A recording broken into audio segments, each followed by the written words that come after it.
another of my favorite coaching stories was my friend moved in. I was looking for a roommate for just, I mean, really a couple extra bucks a month, and I had an extra bedroom in my apartment. So Michael, my buddy Mike, moved in, and he stayed there for about 6 months. And right before he moved out, he's like, "Hey, if you want to life coach somebody," and this is back when I had Jeremy Time, when I first was getting started with Jeremy Time, which was my first coaching company, jeremytime.com. And totally lost my train of thought because it's such a goofy name, but you know what? It worked for me for a while.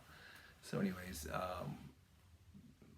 Michael's mom had been through a couple of abusive relationships with alcoholics, and she was healthy mentally, but she just didn't know where to go next. Like, she didn't know how to make changes to be social, to go out and to start dating again, even, or to volunteer or to get a job. She had a botched mesh surgery, and she was sick for a long time and didn't know what it was. She's a recovering alcoholic, so she'd made the good changes. She'd done the positive things that she needed to do in her life to be coached, but she just was kind of a recluse. And in a month and a half, once a week, I would talk to her, and we'd talk for an hour, and we'd talk about what she did, what her goals are, how she can accomplish it, how she can accomplish it. I mean, one of her goals was to get back into church and to volunteer to help be an usher at church. And somebody had given her some beef, somebody who was giving her some line of toxic masculinity, and she took it personally and was offended. I said they got no right. So we ended up getting her all spun up again and ready to go and positive, and she went back in there and she confronted them in a good positive way and said, I want to do this. So she volunteered with the church.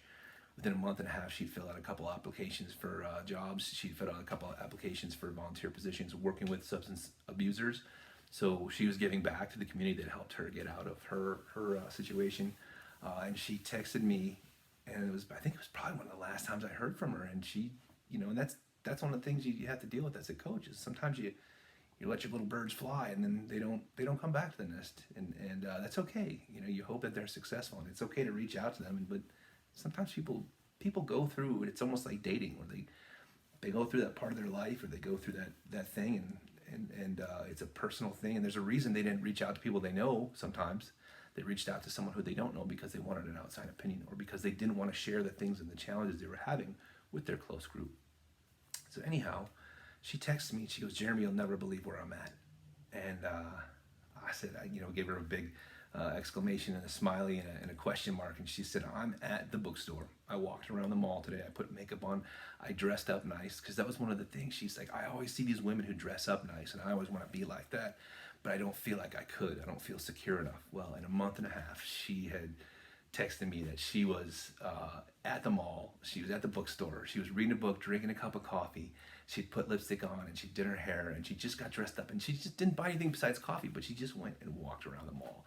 And that was huge for her. And to get that text, I was like getting all emotional and stuff, because that was one of my first coaching experiences where I set a goal and weekly meetings with somebody, and man, I'll tell you, it was emotional. It was awesome to see her turn like that. And she lived out on the West Coast, so this is just over the phone, and to see what I could do with just an hour a week for 6 weeks, and it was cool.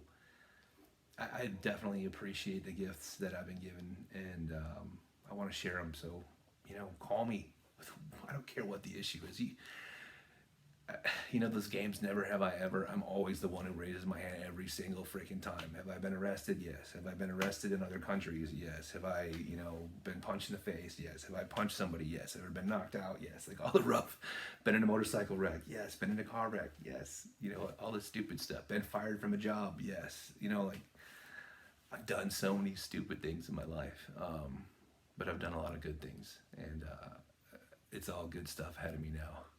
I'm not going to do any more stupid things, because I think Tabitha and Jennifer and Kirsten would probably kill me if I did anything stupid at this point. But I appreciate my gifts, and I love this. I love this stuff. So please call me, message me, email me. If you can't get an email me through NCP, just do it at jeremy@studio22.life, and I'll get it. And you can go through the Acuity schedule, or I posted it and I'll post it again. So Anyways, that's just another coaching story for you.